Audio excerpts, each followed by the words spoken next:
On n'oublie jamais rien, on vit avec. Vous savez, vous n'oublierez jamais vraiment, hein. Et ce n'est pas grave.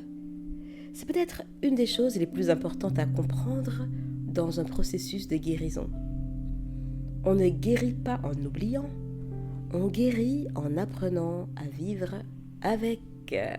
Et oui, on vous a peut-être déjà dit de tourner la page. Oula, j'ai une autre chanson qui me vient, mais non, reste concentré.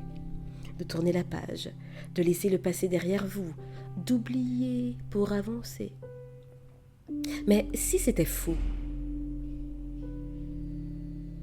pardon pour le bruit, si au contraire, le fait de vouloir oublier ne faisait qu'entretenir la douleur.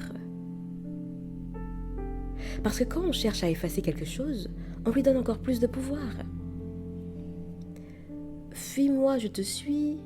Suis-moi, je te... Ce que vous fuyez vous poursuit. Ce que vous acceptez vous libère. Il y a des choses qu'on ne peut pas gommer. Un mot humiliant, un abandon, un regard blessant, un événement traumatisant. Et à chaque fois qu'on croit en avoir fini, une situation, une phrase, une odeur vient réveiller quelque chose. Et vous vous dites, mais pourquoi ça revient? Pourquoi j'y pense encore? La vérité, c'est que la mémoire émotionnelle n'obéit pas à la logique. Le cerveau ne classe pas les souvenirs en passé et présent. Il classe en danger et sécurité. Alors tant que quelque chose en vous perçoit encore du danger, le souvenir reste actif. Et c'est là que la guérison commence, non pas en essayant d'effacer, mais en apaisant. L'objectif, ce n'est pas d'oublier ce qui vous a fait mal, c'est de ne plus souffrir en y pensant. C'est comme une cicatrice sur votre peau. Au début, elle est rouge, douloureuse, sensible, et puis, avec le temps, elle s'éclaircit. Elle devient lisse. Elle est toujours là, mais elle ne fait plus mal.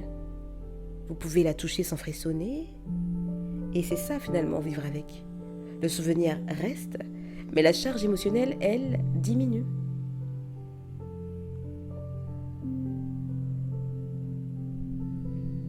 Beaucoup de personnes pensent qu'elles n'ont pas assez guéri parce qu'elles se souviennent encore.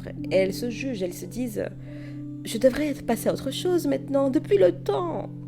Ou « Pourquoi j'y pense encore après tout ce temps ?» Ou « Je suis faible !» Mais non, vous n'êtes pas faible, vous êtes humain.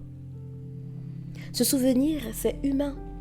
Mais apprendre à cohabiter avec ces souvenirs, sans les laisser diriger votre vie, c'est une forme de maturité émotionnelle profonde.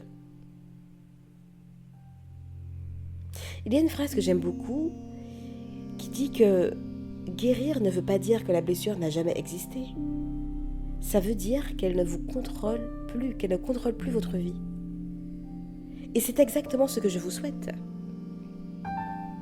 Que ce que vous avez vécu devienne une partie de vous et non pas le centre de qui vous êtes, non pas qui vous êtes. Alors, concrètement, comment on fait pour vivre avec sans être envahi ? D'abord, on cesse de résister. On arrête de dire « je ne veux plus y penser » parce que plus vous combattez une émotion, plus elle grandit. Accueillez-la. Accueillez-la comme un messager.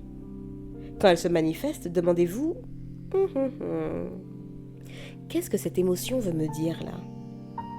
Souvent, elle parle d'un besoin qui n'a pas été entendu.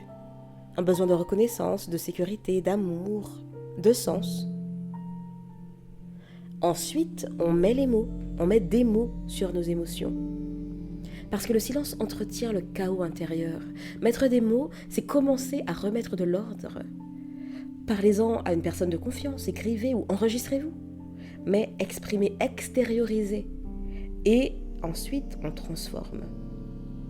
Ce que vous avez vécu devient une force, une boussole. Ce n'est pas ce qui vous définit.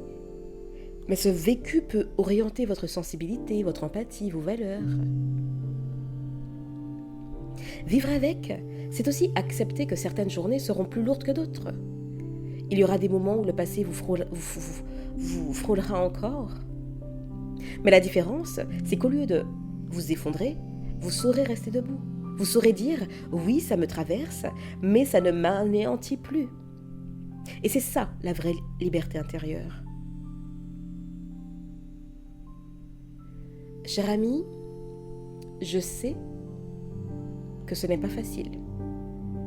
Surtout quand on a été profondément blessé, trahi ou manipulé. Le cerveau, lui, veut comprendre, réparer, contrôler. Mais parfois, la paix vient quand on accepte de ne plus chercher à tout comprendre, mais à ressentir différemment. Accepter que le souvenir soit là, mais que la vie, elle, continue autour. Parce que la mémoire ne doit pas être une prison, mais elle peut devenir un repère. Alors non, vous n'oubliez pas. Mais c'est ok. Parce que l'oubli n'est pas la guérison. La guérison, c'est la paix. Et cette paix, vous pouvez la construire jour après jour en cessant de fuir votre histoire. Cher ami, vous n'avez pas besoin d'effacer. Vous avez besoin de vous réconcilier avec cette histoire, votre histoire. Et à partir de là, vous n'êtes plus la personne qui a été blessée. Vous devenez la personne qui a appris à vivre pleinement, même avec ce qui fait mal. Je vous dis à bientôt et d'ici là, imposez-vous.